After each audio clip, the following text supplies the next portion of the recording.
को भी हम एक्सप्लेन कर लेते हैं ताकि आपको जो है अच्छे से समझ में आए और फिर जब आप बुक को रीड करो तो आपको ज़्यादा पल्ले पड़े। तो देखिए क्वेश्चन जो है आपके स्क्रीन के सामने है जिसमें लिखा है discuss the significance of communication in organization. यानी आप जो है कम्युनिकेशन का एक आपको महत्व बताना है कि ऑर्गेनाइजेशन में उसका क्या महत्व है और उसके बारे में आपको डिस्कस करना है। और दूसरा इसमें जो है explain the factor that impact effective communication. और वो कौन कौन से फैक्टर हैं, ये कौन कौन से कारक हैं जो कम्युनिकेशन को एक तरह से क्या करते हैं, अफेक्ट करते हैं। ठीक है ना, इम्पैक्ट करना, अफेक्ट करना जो भी है। Suggest way to make communication effective online. और वो कौन कौन से वे हैं जिसमें आप जो है कह सकते हैं इफेक्टिव कम्युनिकेशन ला सकते हो। ठीक है, तो भाई अगर आपको सिग्निफिकेंस यानी अगर कम्युनिकेशन का महत्व जानना है तो सबसे पहले आपको ये पता होना चाहिए कि कम्युनिकेशन होता क्या है। आपने ये बहुत बार पढ़ा है कम्युनिकेशन वर्ड, ठीक है, चाहे आप अगर आप 12th में भी हो या वैसे भी आप नॉर्मली ये वर्ड बहुत ज्यादा सुनते हो कि कम्युनिकेशन क्या होता है। तो अगर मैं आपको बता दूं कम्युनिकेशन का मतलब सिर्फ बातचीत करना ही नहीं होता। अगर आप ये मानते हैं कि कम्युनिकेशन का मतलब बातचीत करना है तो शायद फिर आप गलत हैं, क्योंकि कम्युनिकेशन का मतलब होता है कि communication can be defined as the process by which information and ideas get transfer from one person to another. यानी वो जो है बातचीत के अलावा वो अपनी आइडियाज भी शेयर करते हैं। ठीक है, बातचीत अगर वो करते हैं तो ऑब्वियसली वो एक दूसरे से प्रॉब्लम वगैरह भी डिस्कशन करते हैं। ठीक है, तो आइडियाज भी जो है वो भी एक दूसरे के साथ डिस्कशन करते हैं जो इम्पोर्टेंट होते हैं। तो ये मतलब होता है कम्युनिकेशन का। तो यही कम्युनिकेशन क्या ऑर्गेनाइजेशन में होना चाहिए या नहीं होना चाहिए। तो अगर होना चाहिए तो उसका क्या महत्व है कि कम्युनिकेशन का एक ऑर्गेनाइजेशन में क्या महत्व है, तो उसके लिए कुछ पॉइंट्स आपके सामने हैं। पहला पॉइंट जो है वो है develop and maintenance a system effect communication. यानी अगर आपको जो है कंपनी को एक तरीके से डेवलप करना और मेंटेनेंस करना है तो आपको जो है एक इफेक्टिव कम्युनिकेशन को यानी कहनी के ऑर्गेनाइजेशन में एक इफेक्टिव कम्युनिकेशन होना चाहिए। ठीक है, अगर आप अपने ऑर्गेनाइजेशन को डेवलप करना चाहते हैं, मेंटेनेंस करना चाहते हैं। ठीक है, तो ये एक पॉइंट है।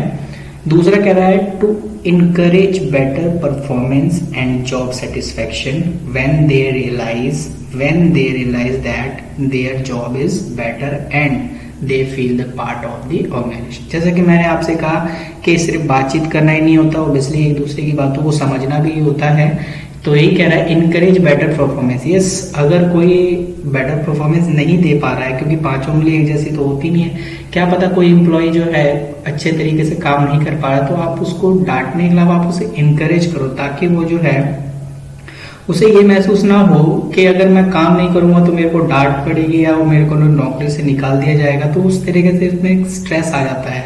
ठीक है, तो इसीलिए कहा जाता है कि आप जो है इनकरेज करें बेटर परफॉर्मेंस के लिए ताकि उसका जो है जॉब सेटिस्फेक्शन रहे। और अगर जॉब सेटिस्फेक्शन रहेगा तो they feel a part of the organization, ताकि और वो जो है एक तरीके से वो समझेगा कि वो एक पार्ट है ऑर्गेनाइजेशन का और उसे अपने ऑर्गेनाइजेशन को एक बेटर बनाने के लिए उसे भी मेहनत करनी पड़ेगी। ठीक है, तो इस तरीके से हम जो है उसे इनकरेज कर सकते हैं। तीसरा पॉइंट है वो है management help the accomplish various task the organization in the order to achieve the goal effectively. यानी मैनेजमेंट भी एक तरीके से हेल्प करती है। नहीं कि मैनेजमेंट जो है आप पे काम छोड़ देती है कि नहीं भाई तुम करो अपना जैसे तैसे करना है करो, नहीं ऐसा नहीं होता। मैनेजमेंट आपकी हेल्प करती है कि आपको किस चीज की, जैसे अगर आपको वेरियस टास्क दिए तो उसको आपको करने के आइडियाज भी साथ में देती है मैनेजमेंट। ठीक है, ताकि ऑब्वियसली उनका भी अगर आप अच्छा काम करोगे तभी तो ऑर्गेनाइजेशन भी अच्छा इफेक्ट करेगा। तो वही कह रहा है इसमें कि organization to achieve the goal effectively. ठीक है, अगला इसमें पॉइंट ये है कि good and effective communication should have two way flow of information top to bottom and from bottom to. ये स्केलर चेन आप अगर आपने 12th में पढ़ा हो, सोपान श्रृंखला जो भी है, जिसमें जो है कम्युनिकेशन ऊपर से नीचे आता है और नीचे से ऊपर की तरफ जाता है। तो वही कह रहा है कि कम्युनिकेशन अगर आपको टॉप मैनेजमेंट के लोगों से बात करनी है डायरेक्ट, तो आप अपने पहले सबऑर्डिनेट जो होगा वो अपने सुपीरियर को बोलेगा, फिर सुपीरियर आगे उस बात को आगे पहुंचाएगा। ये नहीं कि कोई भी छोटा मोटा एम्प्लॉय डायरेक्ट मैनेजर से भी मतलब ऊपर के डायरेक्टर से मिलने चला जाए, ऐसा नहीं है कि कोई भी। अब आप ही ऐसा देखो कि अगर जियो का मानी साहब है, उससे हर कोई तो मिलेगा नहीं एम्प्लॉय, तो उसके जो ऊपर सुपीरियर होंगे उसे ही वो अपनी बात रखेंगे, और ताकि जो सुपीरियर है वो उनकी बात ऊपर पहुंचा सके। तो इस तरीके से एक कम्युनिकेशन होता है। अगला इसमें लिखा है कि it help in maintenance proper effective relationship between employ और एम्प्लॉयर। यस, अगर आप एक दूसरे की बात को समझेंगे और मानेंगे तो ऑब्वियसली जो है रिलेशनशिप जो है बेटर रहेगा। ये हर चीज में होता है, जरूरी नहीं ऑर्गेनाइजेशन में ही हो। तो ये पॉइंट थे आपके कम्युनिकेशन के जो इम्पोर्टेंट थे, लेकिन ये खत्म नहीं हुआ, क्योंकि इसमें एक क्वेश्चन और भी जुड़ा हुआ था कि फैक्टर ऑफ अफेक्टिव कम्युनिकेशन, कि वो कौन कौन से फैक्टर्स हैं जो एक तरह से कम्युनिकेशन क्या करते हैं, अफेक्ट करते हैं। ठीक है, तो पहला पॉइंट है regulating the flow of communication. आपको जो है रेगुलेटिंग जो है कम्युनिकेशन ऑर्गेनाइजेशन में करते रहना है। ये नहीं कि एक बार आपने टास्क दे दिया या एक बार आपने जो बता दिया उसके बाद आप उस पर ध्यान नहीं दे रहे, आप उससे पूछ नहीं रहे कि काम हुआ कि नहीं हुआ।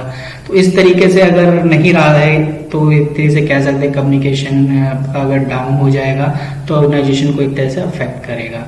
तो इसीलिए कह रहा है कि regulating the flow of communication, के रेगुलेट यानी डेली आप जो है आप अपने एम्प्लॉय से, एम्प्लॉयर है तो एम्प्लॉय से आप उसके बारे में डिस्कशन करो, काम के बारे में कि कितना काम पूरा हुआ है और किस तरीके से वो काम कर रहा है। अगर कुछ प्रॉब्लम है तो ऑब्वियसली उसे सॉल्व करो। फीडबैक जरूर देना चाहिए किसी भी काम के रिगार्डिंग, चाहे वो अच्छा हो या बुरा हो, इससे इनकरेज भी मिलता है।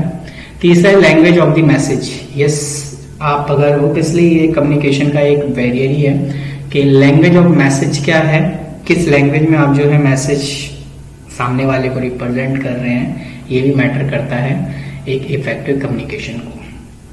इम्पोर्टेंस ऑफ लिसनिंग केयरफुली, जैसे कि कहा जाता है बोलना कला है लेकिन सुनना उससे बड़ी कला है। तो ऑब्वियसली आप भी मेरी बातें सुन रहे हैं तो आपके अंदर भी बहुत बड़ी कला है। तो यही बात यहाँ पर भी लागू होती है कि अगर इफेक्टिव कम्युनिकेशन का ये मतलब सिर्फ बोलते रहना है, आपको सुनना भी है, कि वो भी केयरफुली। ये नहीं कि आप इग्नोरिंग, आपने सुन रहे हैं लेकिन आप प्रॉपर आप ध्यान नहीं दे रहे हैं। तो ये एक तरीके से जो है इफेक्टिव कम्युनिकेशन को अफेक्ट कर सकता है। अगला है रिस्ट्रेंट ओवर इमोशन, अपने इमोशन पे कंट्रोल रखना, जो कि कम्युनिकेशन को अफेक्ट करेगा ही करेगा। एंड अगला है non verbal signal of compliance and mutual trust and faith, यानी आप इनमें से कोई भी पॉइंट्स याद रख सकते हैं। म्यूचुअल ट्रस्ट एंड फेथ तो होना बहुत जरूरी है। जब तक आप म्यूचुअल ट्रस्ट नहीं होगा, फेथ नहीं होगा, तो आप क्या किसी से आप बातचीत करेंगे, ठीक है, क्योंकि आपको लगेगा कि भाई ये मेरी बातें एक तरह से चुगली टाइप का है कि वो कर ना दें, कि अगर मैं किसी की बुराई भी करूं तो उसे ये लगे कि भाई ये जो है मेरी बात कहीं और ना बोल दे। तो इस वजह से जो है उनके अंदर एक म्यूचुअल ट्रस्ट नहीं होगा, फेथ नहीं होगा, जिससे कम्युनिकेशन इफेक्ट हो सकता है। ठीक है, तो ये कुछ क्वेश्चंस के आंसर थे उसी क्वेश्चन के जो मैंने आपको बताया था। ये क्वेश्चन जो था वो ये था डिस्कस सिग्निफिकेंस, जो भी आपको मैंने बताया है अभी फिलहाल। तो ये आपको समझ में आया होगा। सो हेलो गाइस, कैसे हैं आप सारे? आई होप आप अच्छे होंगे। और जैसा कि मैंने आपसे वादा किया है कि मैं आपको जो है इग्नू से रिलेटेड, यानी एमकॉम अगर आप कर रहे हैं और आप फाइनल ईयर में हैं और आपके एग्ज़ाम अगर पास हैं, तो ऑब्वियसली ये सारी वीडियोस जो मैं अभी अपलोड करूंगा और जो मैंने किए हैं वो आपके लिए जो है बेनिफिशियल रहेंगे। बस आपको जो है एक बार उस वीडियो को ज़रूर देखना है जब आप एग्ज़ाम देने जाएं, ठीक है। तो मेरा बस कोशिश यही है कि ये जितने भी मैंने कुछ क्वेश्चंस इंपॉर्टेंट निकाले हैं एमकॉम से रिलेटेड, जितने भी बच्चे हैं सेकेंड ईयर के, तो हर एक बार चाहे वो MCO 1 हो, MCO 3 हो या MCO 4, 5, 6, 7, उन सब में से जो है चैप्टर वाइज जो है मैं आपको जो है इम्पोर्टेंट क्वेश्चंस ही डिस्कस करूंगा। फालतू के क्वेश्चंस जो है डिस्कस नहीं करूंगा, क्योंकि टाइम भी हमारे पास बहुत कम है और हमें ज़्यादा से ज़्यादा रिवीजन भी करना है। तो हम उसी क्वेश्चंस को जो है करेंगे जो हमारे लिए सबसे ज्यादा इम्पोर्टेंट है। ठीक है, तो उसी जो है कड़ी में मेरी जो ये तीसरी वीडियो है MCO 1 की, जिसमें मैं आपको जो है इम्पोर्टेंट क्वेश्चन बताने जा रहा हूँ। और ये एक दो वीडियो और MCO 1 की है, यानी कुल मिला के टोटल 17-18 क्वेश्चन बने हैं जो सबसे ज्यादा इम्पोर्टेंट है और बहुत बार पूछे गए हैं एग्जाम में, तो ये आपको काफी हेल्प करेंगे। तो चलिए हम स्टार्ट करते हैं। हमारा जो आगे जो क्वेश्चन है आपके सामने आ चुका होगा, तो देखते हैं क्या है ये। तो हालांकि आपको दिख रहा होगा, क्वेश्चन लिखा है कि व्हाट इज टीम बिल्डिंग, कि टीम बिल्डिंग क्या होती है। एक्सप्लेन द डिफरेंस, यानी difference approach of team building, यानी आपको जो है कितने टाइप्स के जो है टीम बिल्डिंग के लिए अप्रोचेस होते हैं उनको आपको एक्सप्लेन करना है, और ये किस तरीके से हेल्पफुल होते हैं टीम बिल्डिंग में। तो सीधी सी बात है, टीम अगर आप इन सबको एक्सप्लेन कर ही दोगे तो यही बोल रहा है कि एक तरीके से हेल्पफुल तो रहेगा, लेकिन हमें ये पता जरूर होना चाहिए कि टीम बिल्डिंग होती क्या है। अगर आपको थोड़ा सा कंफ्यूजन हो रहा हो या आप थोड़ा सा समझ भी चुके हो कि टीम बिल्डिंग का मतलब यहाँ पे घर बनाने का मतलब है, ये घर नहीं बनाना है। यहाँ टीम बिल्डिंग का मतलब है एक तरीके से कुछ एक 3-4 लोगों का एक ग्रुप होना चाहिए, जो एक जिनका जो मेन फोकस होगा गोल पे, उन्हीं के अकॉर्डिंग वो काम करेंगे। तो वो यहाँ पे लिखा है कि team building means to shape the team smooth functioning of an organization. Team building का मतलब है एक तरीके से एक ऐसा टीम डेवलप करना जो एक तरीके से ऑर्गेनाइजेशन के फंक्शन के लिए स्मूथली काम करे। ठीक है, तो एक तरीके से यही कह रहा है। ऑर्गेनाइजेशन आपने पढ़ा ही था कि वो भी एक ग्रुप बना दिया जाता है डिपार्टमेंट टाइप का। तो यहाँ पर एक है कि यहाँ पर 3-4 या 5-6 जितने भी लोग हैं, यानी टीम बिल्डिंग में एक लोग तो हो नहीं सकते हैं, यानी एक से ज्यादा ही होंगे।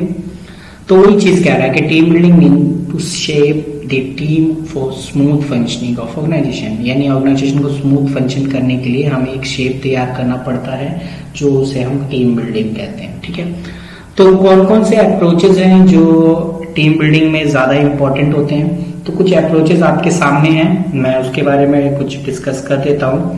पहला अप्रोच आपको दिख रहा होगा the Johari window.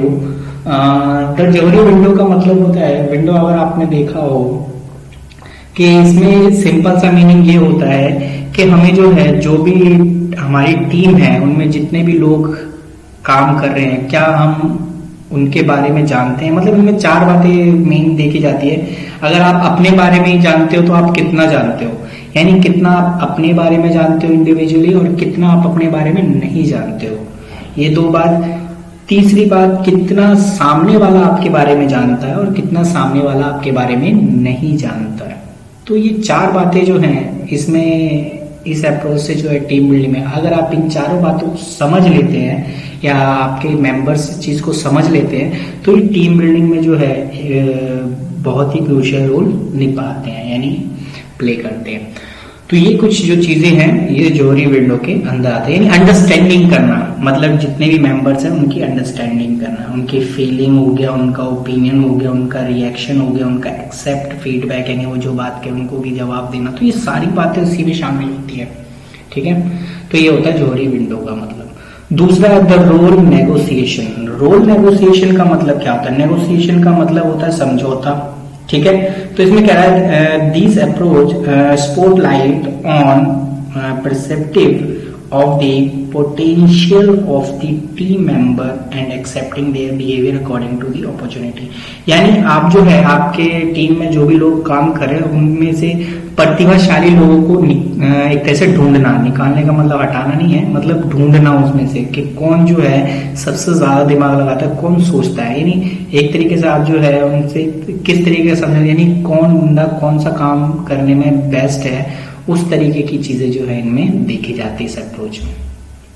The team roles, यानी आपको इसमें यह बताना होता है कि टीम का क्या रोल है, आप जो है यानी किस तरीके से टीम जो है फंक्शन करेगी। ठीक है ना, तो इसमें क्या हो सकता है रोल, तो इसमें कह रहा है this approach believe that there are positive role for each team member. यानी इसमें कहा गया है, देखो टीम का मतलब ये होता है जो लोग हैं हर एक की जो व्यू है वो पॉजिटिव रहे, कोई नेगेटिव ना रहे। जैसे अगर मैं बात करूं कि 5 लोग हैं, 5 में से 4 की सोच पॉजिटिव और एक नेगेटिव ये कह रहा है कि अगर यार मैं करूंगा तो इससे ये प्रॉब्लम हो जाएगी, इसका मतलब है आपकी फिर टीम बिल्डिंग प्रॉपर तरीके से नहीं है। यानी पूरे पूरे 5 को जो है एक पॉजिटिव वे में सोचना पड़ेगा, ठीक है ना। तो ये सारी बातें जो है इनमें होती है। तो आपको ये समझ में आएगा टीम रोल का मतलब, ठीक है ना। बाकी आप एक बार बुक में जरूर से देखना, आपको और ज्यादा समझ में आएगा। चौथा पॉइंट इसमें द बिहेवियर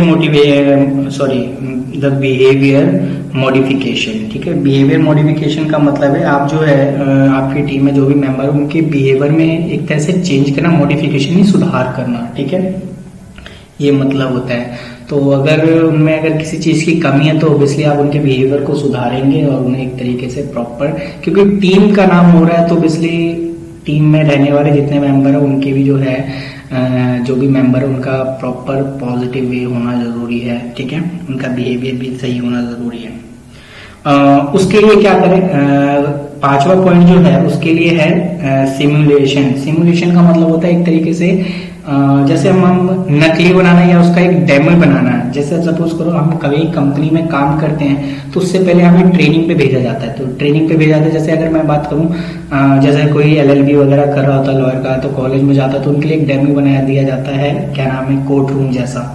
तो वही चीज है कि कोर्ट रूम जैसा, ताकि वो प्रैक्टिस कर सके। तो इस यहाँ पर भी यही है कि जो टीम बिल्डिंग है जिसमें जितने भी मेंबर हैं उनके लिए सिमुलेशन बना दिया जाता है, ठीक है ना, जहाँ पे वो जो है उन चीज की प्रैक्टिस कर सके, ठीक है ना, डिस्कशन कर सके, ठीक है ना, डेलिब्रेट कर सके, learn from the other member, और एक दूसरे से सीख सके, ताकि जब वो ऑर्गेनाइजेशन में जाएंगे किसी भी, तो वहां पर इस तरीके की कोई परेशानी ना हो जो उन्हें सामना करना पड़े, ठीक है। ये होता है सिमुलेशन का मतलब। 6 पॉइंट जो है वो है the action research approach. Action research approach का मतलब यही है कि जो आपके टीम मेंबर में जितने भी लोग हैं उनके बिहेवियर के अकॉर्डिंग जो है आपको डिसीजन लेना होता है कि उनमें से किसको आप जो है सुपीरियर बनाना चाहते हो, या आप ये कहते हैं ना कि इसमें सिंपल सा मीनिंग यही है, the effort is prepared to discover the most suitable behaviour of the team. यानी पूरी टीम में से कौन सा सुटेबल, यानी कौन जो लायक है, जो प्रॉपर एक तरीके से लीडरशिप के लिए तैयार है, ठीक है। क्योंकि टीम बिल्डिंग में एक का लीडरशिप का होना बहुत जरूरी है, ताकि लीडर होगा तो ऑब्वियसली उनके नेतृत्व में ही सारे काम करेंगे, ठीक है ना। तो ये टीम बिल्डिंग होती है और इनके कुछ अप्रोचेस है। आई होप आपको समझ में आए होंगे और ये इंपॉर्टेंट भी है एग्जाम पॉइंट ऑफ व्यू से। तो अगली स्लाइड पे आते हैं।